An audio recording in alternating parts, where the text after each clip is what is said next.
Go. When I started out doing wildlife photography, I dreamt about photos like this, of the lions and of polar bears and of all the exotic places in the world. But doing wildlife photography over the past 5 years, I've learned that it's actually the photos like this one of the short-eared owl that is taken within 1 hour of driving within my home country. It's just 40 minutes away from where I live in Copenhagen that I took this photo. It's actually these photos that I really enjoy, and it is the photos that I feel most proud about. I love to travel the world, but it's the local wildlife that I really care about, and it's the local wildlife that I love to photograph. So I thought to talk to you about the benefits of going local in wildlife photography today. Gave me a very nice introduction here, but my name is Mads. I am from Copenhagen, Denmark, and I've been working as a wildlife photographer since 2018. Have been fortunate enough to travel the world and to photograph wildlife in Zimbabwe and Kenya and Finland and here in your beautiful country of Spain. It's my first time in Extremadura, and it's a wonderful place. I've had a wonderful time out here. My story really starts with Hollywood movies. Like, if you're my age and you're into birding, it's probably because your parents are into birding. And that's not the case for me. In high school, I watched movies all the time. I really loved to watch Hollywood movies. And I thought to myself, how could I make movies someday? How could I do the storytelling that the great masters of Hollywood are doing? So I thought to myself, in order to do that, I have to be able to do compositions, and I have to be able to use the light. And therefore, I bought myself a camera. So I took this camera around all places, and I photographed all different genres. I didn't really photograph nature yet. I photographed my local city in southern Denmark, and I photographed my brother when he was coming home from biking trips. But I thought to myself, when photographing people, I was very shy, so I didn't really feel comfortable in the space of photographing people. And that's a problem if you want to do Hollywood movies, because those are essentially about people. So I thought to myself, how could I explore the filmmaking and photography traditions in another way? And one day I fell for the incredible nature documentary series, which you all know, which is Planet Earth 2. And I thought to myself that the people who have been making these documentaries must have had some great experiences photographing the polar bears and the lions. But I was a poor high school kid in southern Denmark. I didn't have money to go to Africa at that time. I didn't have money to go to the polar regions of the world.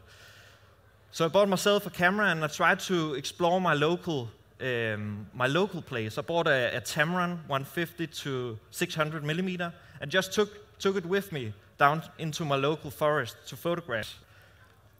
And one day I was out on my evening walk, and I watched this roe deer up ahead, and it was going slowly from right to left out on the horizon, and I tried to slowly approach it, slowly stalk closer to it, and after a while I was this close, and it was an incredible feeling of adrenaline, but also a very calm feeling.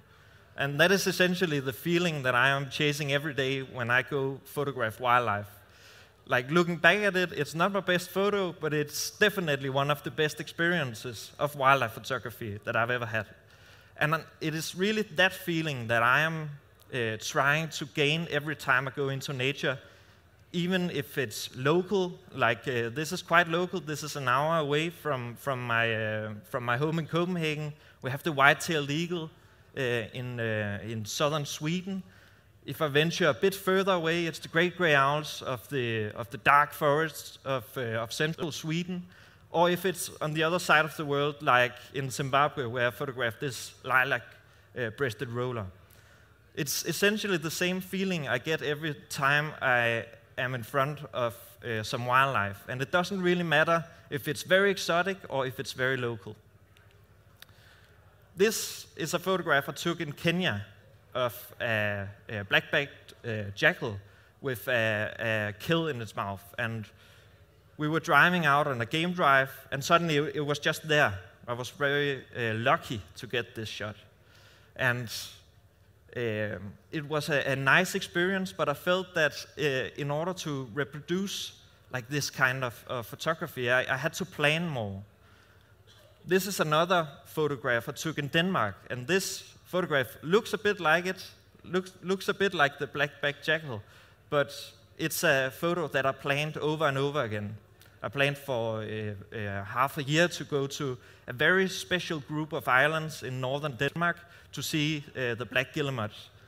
And I especially planned to go when it was overcast, because the black guillemot is a very dark bird, so to photograph it in overcast is the perfect condition, because you get all the details from the feathers that you don't get when the sun is shining. In Denmark, I work a lot with shorebird photography, and I think shorebird photography is a great way of getting to know wildlife photography planning, because you have to think of everything up front.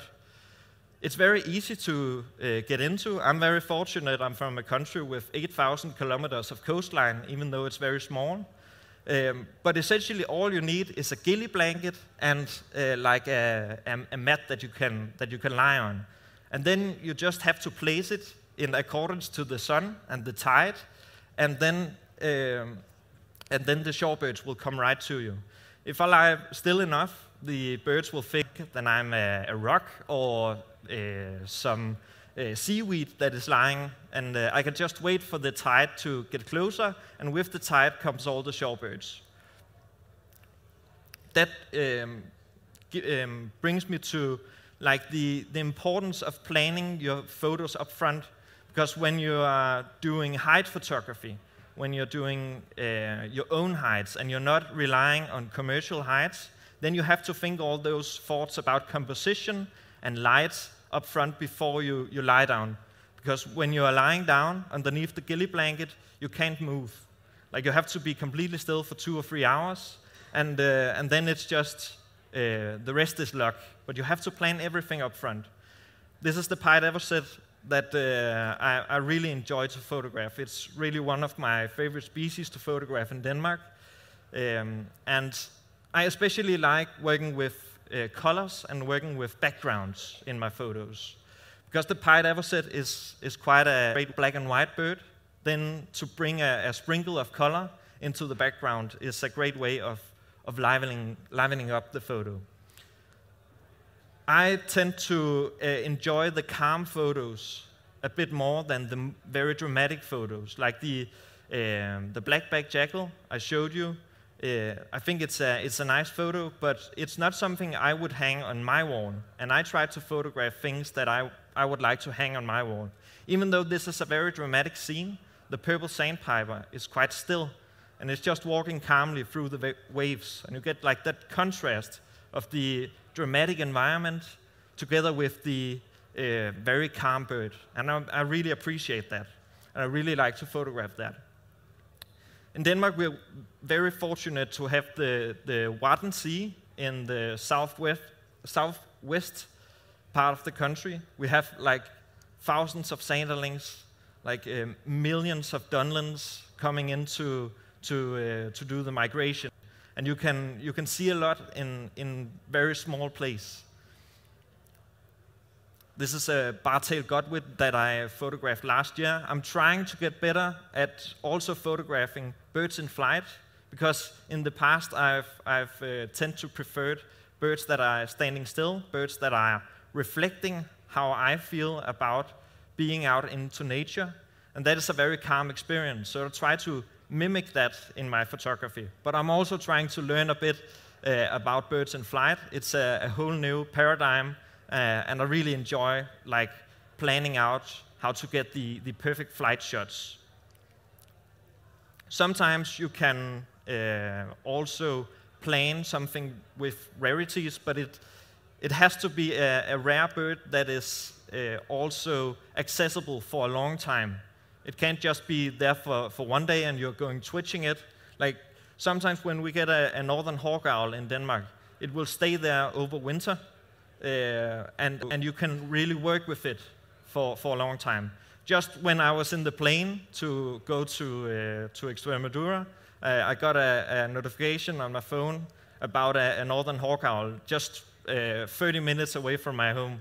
And I'm hoping that it's still there when I get home so I can work with it. But that's really the first thing I want to recommend today, is the importance of planning your photos up front and not only relying on commercial hides. It's a very nice experience. I've been testing out some very nice photography hides here in Extremadura, but to learn the whole process of planning your photos up front and to really have a clear image of what you want in your head before going out is a very great way of learning wildlife photography. These are my very, very favorite birds. It's the great crested grebes, and it's really a species that I've photographed thousands of times, and I have like tens of thousands of photos of this very, very nice bird on my hard drives. And I really wanted to photograph the great crested grebes from the water, from a hydrohide in Denmark. And so about 5 years ago, I built my own hydrohide. I was a bit short on money, so I thought maybe I can do it myself. I bought some nice wood and some pipes and stitched it all together. And then together with my ghillie blanket on top, it's a very simple construction, and it's a construction that really works. And you're able to be dynamic in the water while also photographing from a very concealed state. And when I put this hydrohide in the water, it worked right away. Like the great crested grebes would not only come up to the hide, they would swim under it. And I felt like I was wearing the invisibility cloak from Harry Potter. And that was a very nice feeling of just being very close to these birds. Over the years, I've photographed them in all kinds of different light and all kinds of different poses and different behavioral states. And it's just a very nice experience to work with the same bird and to really go in for a specific kind of behavior in a photograph. Like the great crested grebe will dance in the beginning, in the end of February, in the beginning of March. In Denmark right now, when I start the floating hide season, the water is about 2 or 3 degrees. So I can't do that much time in the water. I tend to do 2 hours or something, and then I can't feel my toes, and then I have to go up. But it's a very nice experience getting really close with the grebes. And I'm very fortunate to be in a place where I have like 10 or 15 pairs of great crested grebes within a 200 times 200 meters small place. So I have a lot of fighting, I have a lot of behavior, and one day I wanted to photograph them mating. And I sat in the water for 3 hours from the very darkness to light, and then they did it with the backs to me. So that was a waste of time, but I tried the next day, and I got this photo instead. And I really like the composition and the light in the background especially. I work a lot with birds and shade because that brings down the contrast. And I find that bringing down the contrast gives me more possibilities in the editing to really get the feeling that I want connected through the photo. Afterwards, I got a very nice photo also with the chicks on the back, and I'm trying to stitch it all together to maybe do a book about the great crested grebe in the future. But it's just like the revisiting of a certain species can really improve how how you work with wildlife photography, I find. It's not when you work with a species in the first time that you really get the dream photos. You have to work with them over a longer period of time. And you can do that in your local area. I have since upgraded my floating height to a more professional setup. Since I live in the middle of Copenhagen, the first one I built was a bit impractical when doing public transport. Like going with that floating height over my shoulder on the metro was a bit, that was a bit intense, also for other people. So this is the Mr. Jan Gear floating height 2. It's an inflatable floating height, and I really recommend it. I'm not sponsored or an ambassador of Mr. Jan Gear, but I really like the products, especially because you can fit this floating height in a large backpack, and you can just bike around with it. And I do that a lot in Copenhagen. I wanted to work with some species that are maybe looked down upon or maybe forgotten. And one of those species in Denmark is the great cormorant. It's a very, people see it as just a black bird sitting out in the horizon, like flapping its wings, and nothing more than that. So I wanted to give it a second chance. So I took my floating height and placed it in the water, and slowly, over the course of a month, I was just going closer and closer to these couple of cormorants that were sitting out on the rocks. And every day I would just go a little bit closer until I was very close. This is taken on 18 millimeter. It's a wide-angle lens. The cormorant had to scoop over on the rock, so there was a space for me. I was just handing my camera out the window of the floating height.